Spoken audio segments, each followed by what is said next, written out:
That is the cheesiest, weirdest porno music I think I could have found. I didn't know that that was going to play when I saw that. So yeah, forgive me those that have tuned in wondering what the hell's going on.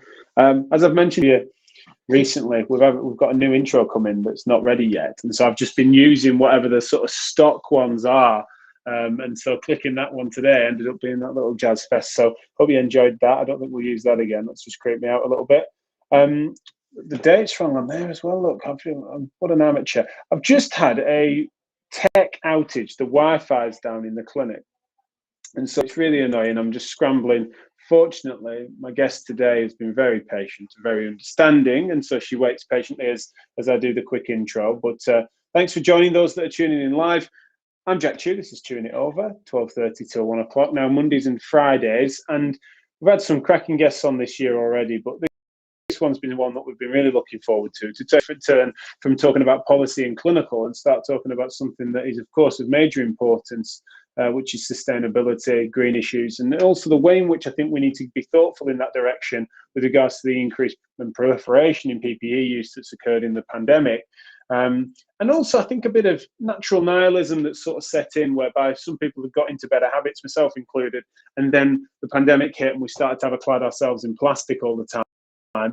And it felt like that was it's a necessary evil in every which way, and that there aren't any good options there. And so to hear from Turnaround Earth, and Abi will tell us all about them in a second, was such a breath of fresh air in many ways, and something that I can't think of a better cause for us to promote. So this is the first of that, and to let you guys know about the brilliant work that they do, as well as talk about the topic. I know what you lot are like. You want to understand it. You want to think about the U's and R's and trade-offs that we're all needing to grapple with.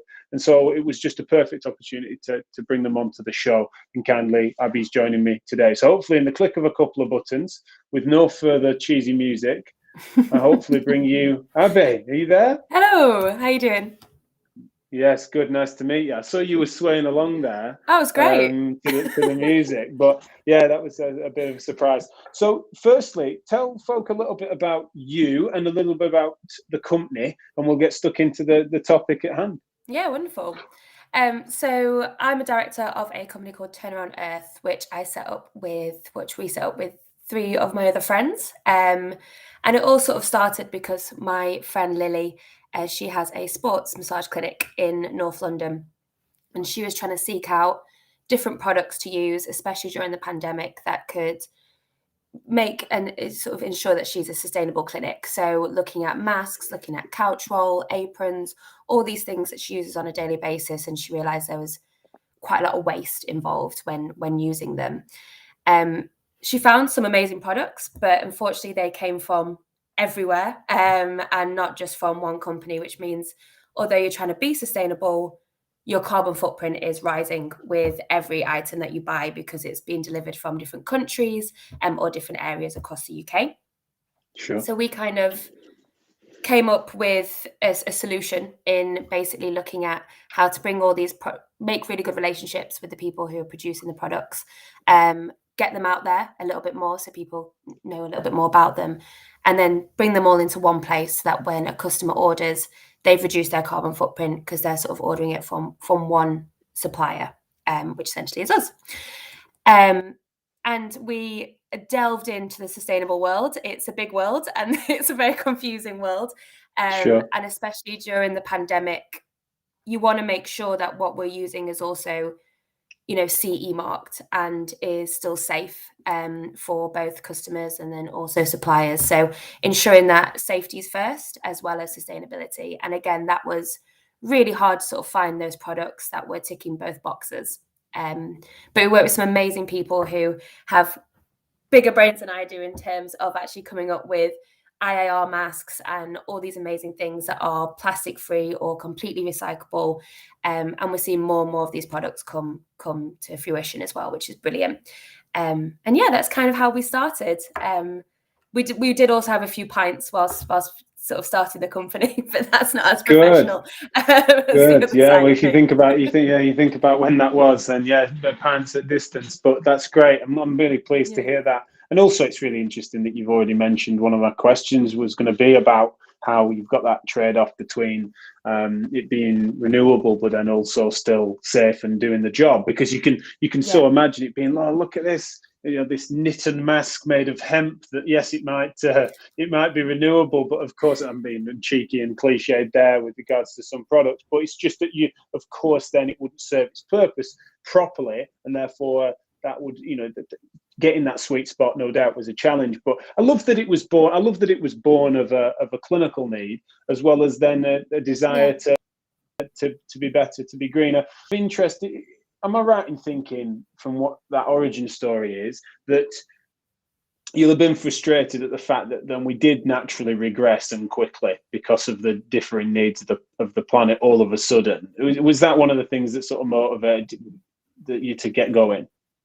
Yeah, totally. I think we all are trying to be as sustainable in our own personal lives as we can be. And that noticeable effect, when you're walking down the street, there were masks on the floor. You saw way more litter generally in sort of your day to day. I think there's like 26,000 tons of COVID waste in our oceans currently, which is absolutely mad. And I think we saw one stat that was at the end of 2050, I will check because I don't want to say any lies, but there will be more masks than jellyfish in our ocean. And I think that was just absolutely struck us. And we sort of, you need to make changes. We need to look at the way of still being safe and protecting ourselves, because obviously that is first and foremost, but then also looking at protecting the planet as well. And it did seem like we digressed. Everyone was doing amazing things. Everyone has their own reusable bottles and uses things like SodaStream, all these amazing things that people use in their day-to-day lives. But actually, when it came to COVID, it kind of went out the window a little bit, and it was all about day-to-day just surviving through the pandemic, which was, as I said, important, but you have to look at sort of both sides of it and how that was affecting it. I think that's something that I found to be really frustrating. I've spoken about on this show many times, really, where there was a failure of innovation, a failure of sort of people to really want to weigh up the who's and aren'ts. It was this binary narrative that sort of emerged, really, whereby it was just good versus evil, and you're always going to err on the side of caution, and there's no possible downside to wearing 3 masks, 2 aprons, and 4 pairs of gloves. Well, why could there be? It was just that safer is better, and it was this narrow sense. And I feel like, unfortunately, it indulged a selfishness that we kind of we've moved away from, right? PPE, standing for personal protective equipment. And as you've just rightly mentioned there, it's hyper personal because it has these costs that we're not factoring in. Did it, I'm admitting to you that it really has bothered me and has influenced on sort of personal and professional sense of how well we've managed and handled the pandemic, both as an industry and then as countries and as a world. But I mean, have you tried to keep yourself from that, or has it been frustrating for you that everything has erred towards that narrative of just being more without considering those factors? Totally. I think with that, PPE became an extra cost as well for a lot of people. And there was a lot of companies that would be being able to create mass PPE and get it out to everyone when it was really needed. And the less sort of good it is for environment, more plastic use, sort of more general manufacturing, it is a bit cheaper. And I think a lot of people, you're going for sort of trying to get that into your clinic or get that on a day-to-day basis. But yeah, it's really, really frustrating when you see that there are these amazing products out there where people have taken that extra step to be inventive and to look at the planet and to be able to create these brilliant, biodegradable gloves and these aprons and couch roll and masks, which we had such a large order of in terms of actual personal, not just business, but also personal, because a lot of people, using them on a daily basis. And, IIR and single-use masks do actually protect you better than, your fabric ones and your reusable ones. All these people creating these amazing things, but actually not being put out there because sort of it just wasn't talked about as much as sort of, as you said, the day-to-day need to sort of protect. Totally. We were scouting, we were talking to all these amazing people and inventors and sort of, finding these brilliant products, but finding a way to shout about them was a little bit hard during the time. You're competing a massive industrial juggernauts that had flexed that way, hadn't they? And even, I mean, you go so far as to say, like, especially one of the things that's I'll admit it's a pet peeve of mine, is that there wasn't a really good public update on the transmission risk with regards to surface transmission. And so the amount of plastic that got wasted on hand gel, because there was a time where we thought it was on everything, didn't we? Doorknobs, you're going to live on there for weeks or whatever. And so at that time, it made sense that one of the most important products was hand gel, antiviral hand gels and stuff.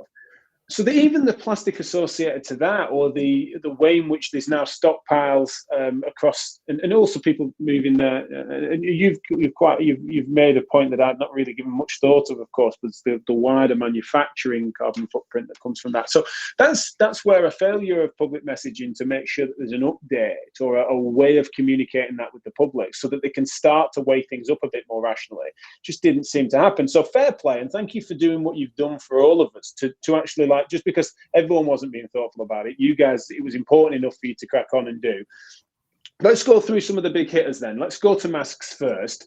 Tell us a little bit about because that's, I can imagine, forgive me if I'm, but I imagine a tougher nut to crack than, say, even gloves, because it's a newer proliferation in use than, say, gloves in clinic. So let's just go there first. Tell us about your product and tell us about how that journey to get there. Yeah, totally. So you're completely right. Masks, everyone started wearing masks for the first time. Some people have never ever sort of even thought about it. And the thing with masks is, as you said, there's a lot of good natural products. There's lots of masks that are made from fabric that you can wash and you can reuse, but essentially for more of a clinical space as well, there's just not anything that was medically sort of fit for purpose and also was recyclable. We went on a massive journey with masks, and then we got these amazing 100% recyclable masks that we sell at the moment that are IIR. Obviously, masks, the more that they come out, the more they're changing. There's new masks every day and new standards. So it's all about keeping up to date with that. But currently, this is sort of the main mask that we use. Yep. Again, there's different ways that you can recycle. And even that is a minefield. So, they're grade 5, which means that they can be recycled for places that recycle grade 5, or you can send them back and sort of we'll recycle them for you. But even that, it's sort of having to look into different ways and make sure the public are aware of how best to sort of recycle these products. Over the past sort of 3 or 4 months, there's new masks that have come out that we're currently working with as well. And these guys are completely compostable, which it's such a nerd when you get excited about these things, but essentially what that means, you're like, fine, you probably like, oh my God. Essentially what that means is that you can just throw them away in your compost, in your everyday bin, and they will just completely break down. And there's no need to be, looking at making sure you recycle them properly. You can, wherever you put them, they will break down, and they're brilliant for the planet. So the mass has been a real sort of learning curve, learning how plastic is obviously awful, and it's a sort of product that we don't want to be using, but it is necessary in some aspects of our lives, and especially during COVID, it has been necessary to protect people. But it's looking at the better plastics that can sort of break down a bit easier, those that can be recycled into bottles and things like that, a bit like our drinking bottles. So it's sort of finding the best sort of sustainable product moving forwards, and the best way for the public to be able to actually recycle those and make it as easy as possible, because essentially laziness as well can be a big aspect of not recycling and not doing your bit.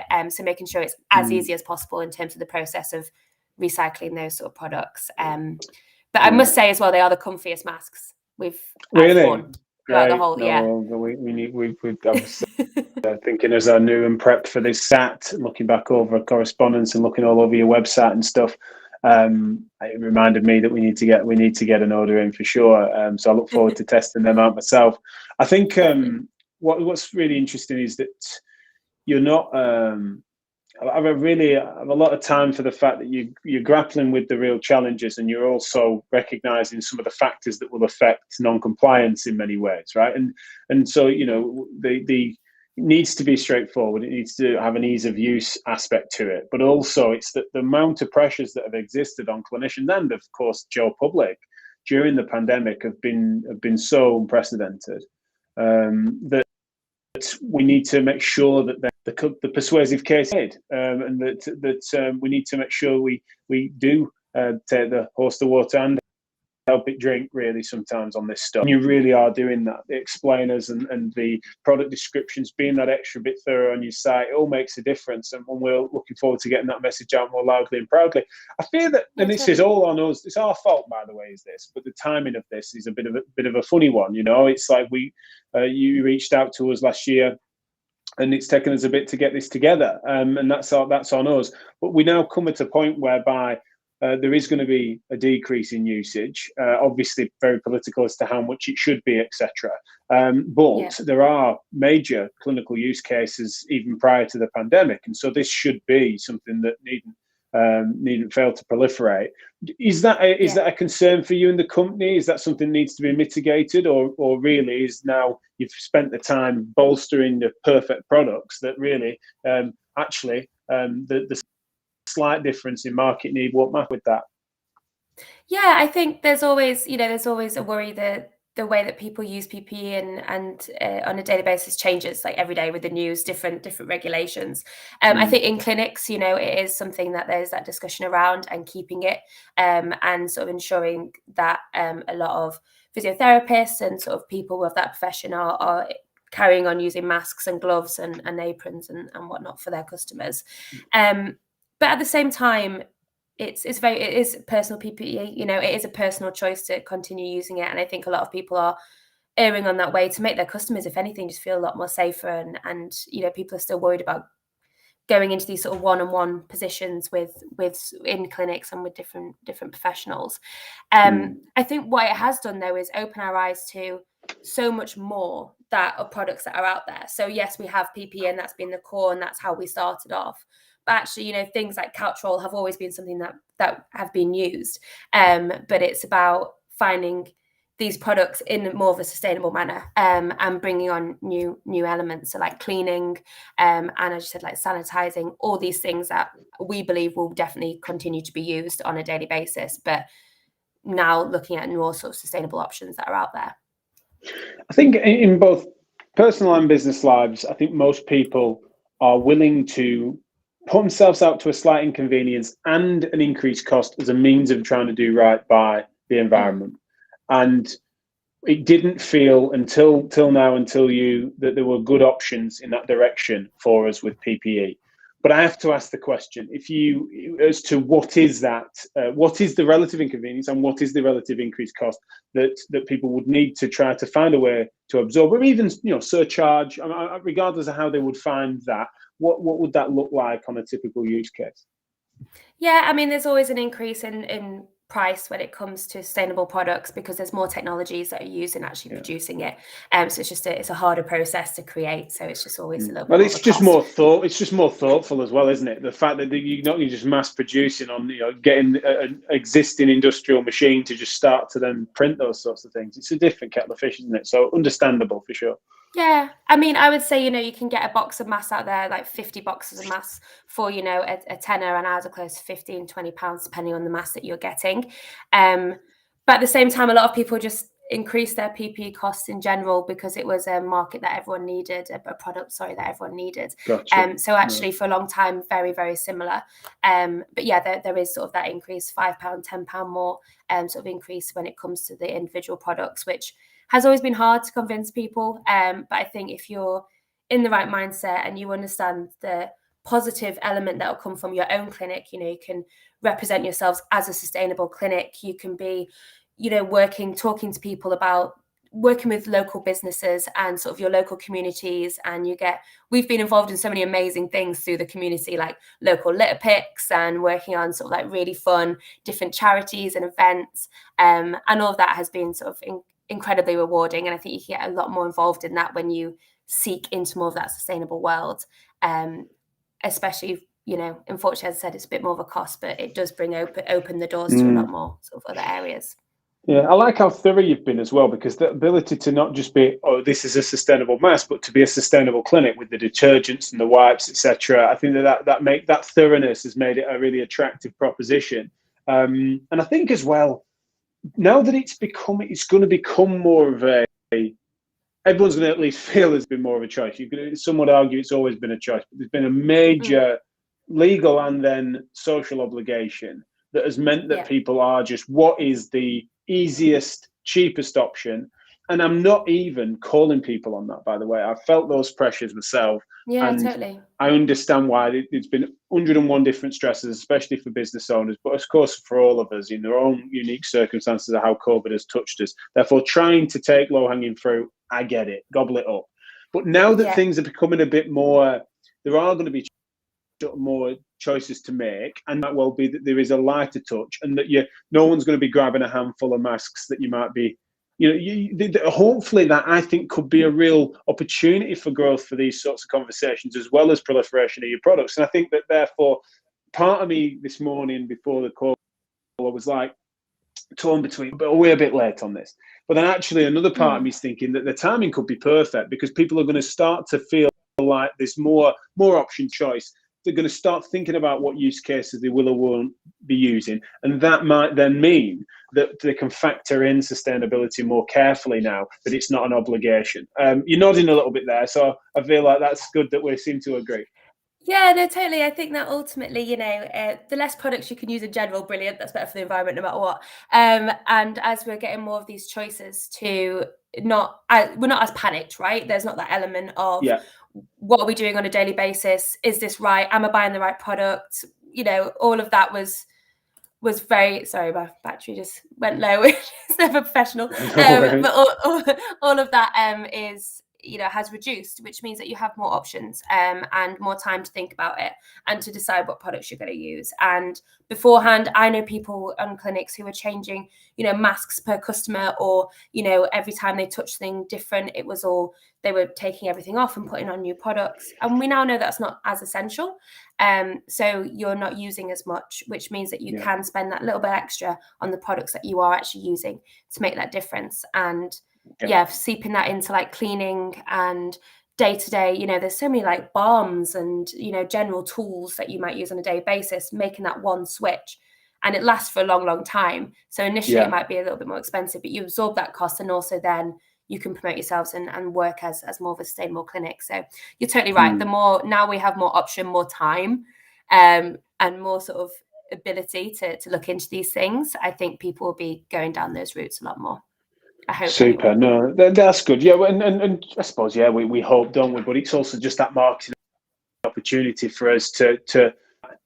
It feels like there's more ins there. It's going to feel less of a difficult sales pitch to sort of be saying that your need is in the dozens rather than in the hundreds. Then it becomes a less differential margin between the sustainable option and the mass-produced plastic option. That's going to be helpful, I think, and certainly with as someone that, as hopefully you can tell, and having you on the show, etc., is we have every intention of trying to proliferate your work. I think it's an easier task for all of us to want to move in this direction and to make a persuasion to our colleagues that that's a smart move. And I think as well I guess I want to phrase the question this way, a bit more confrontational than I mean to be, not necessarily with you, but it's like the hospitals. Have you been frustrated the health service just not even airing these sorts of discussions, really? Yeah, it's a tricky one because obviously there was a lot of agreements that were made with different PPE companies out there. I think it was, good point. I think it was glossed over quite a lot within sort of, the government and the health service, and not many people really had a choice. But yeah, totally. I think has been a massive sort of ignorance in terms of the actual the amount of waste that is produced on a daily basis. And it's ignorance is probably bad word, but there was so much going on that people wanted to talk about more. Lives were at risk, and it was a bigger sort of subject than all of us. But it was something that needs to be spoken about and needs to be talked about, because essentially, we use our reusable bottles because we know how much plastic is in the ocean, and we're all very passionate about that, and we want to make sure that's reduced. But yet we're all going around and doing the same things, and with our masks and with gloves or whatever that you're wearing, and especially in hospitals, that was just increased by so much more. And it's the facts, when you look into it, are really shocking with what's been produced, and no one was really talking about it, which was very frustrating and was a shame. But on the flip side, these amazing companies, especially the company that we work with who produced the masks, they went out to private hospitals and they were offering them for free in a lot of cases. So there's a lot of people doing good in that aspect as well, and trying to get the word out there. Yeah, exactly. I mean, sometimes it's that ignorance that you describe, which, it feels a heavy word, but it's pretty appropriate. That can sometimes mean and fuel the motivations of people that then it feels like something to rail against a little bit, and it can do, some great work can be done from what is motivated by those people and those systems and those injustices and corruption, etc., that you alluded to, because it's ugly stuff. It is, absolutely. And I think you just think, it's a painful thing when we look back, but what we can do now is hopefully take the opportunity to learn from some of that, get the message out there that these things there is an option. Because I think that's where I have been ignorant, is that for a long time you were donning plastic that you couldn't conceive of there being options, and that was part naive but part ignorant, when you didn't even think to go looking. So if we can get that under people's noses, and just from a bit of work we've done with little, just when we've been on calls with our colleagues recently, we've mentioned it to them, they're just blown away that that's an option. They hadn't thought in that direction, and so getting the penny to drop, I think, is going to make a big difference in these coming months, and so that's quite an exciting opportunity. Oh, I think I might have lost Abby either completely, or her signal's just dropped off to zero. So whether that was her battery dying, as she was telling me and warning me about, I don't know. But we'll give Abby a chance to come back, hopefully, in a sec. But if not, you've got me for the last couple of minutes. I won't wrap up just in case she does come back and can tell us more about it. But if you haven't noticed already, whether you're tuning in live or afterwards, I have posted into the chat the URL, which is turnaroundearth.com. Do check out their website. As I mentioned before, the thoroughness is brilliant, right? This isn't just some sort of one-off product or gimmick. It's also not that they've kind of come up with a compromised option. They've been really thoughtful, and they've been really thorough as to what the choices were. And so I think if you can, get on the site, have a little look around, and be thinking about what options you can and can't tap into, and give it a try. I mean, what on earth is to lose now, apart from a few pence? And we'll all sleep easier for trying to start to right some of those wrongs. We're not going to manage it overnight, but I don't believe you if you're thinking that this is something that's been on your mind all the time. You'd have been acting on it sooner. You'd have found Turnaround Earth, and you'd have been the ones telling us about it. So there's no way that you guys, my dear listeners, have been nailing this conundrum. And if you have, and you've not told me about it, then that's very upsetting too. I think Abby is back. She's joining on another device. Sorry about that, guys. Really sorry. Yeah, so sorry. No, don't worry. I wondered, was that the battery that you warned me was dying? Yeah. Right. Totally. Sorry about that. You nearly made it. So we've got a minute left. I've just told about the website and stuff. So just give us your elevator pitch if you can on closing. Tell people where to find you and how they can get involved. Of course. So turnaroundearth.com is our website, and that's where you can find all our products.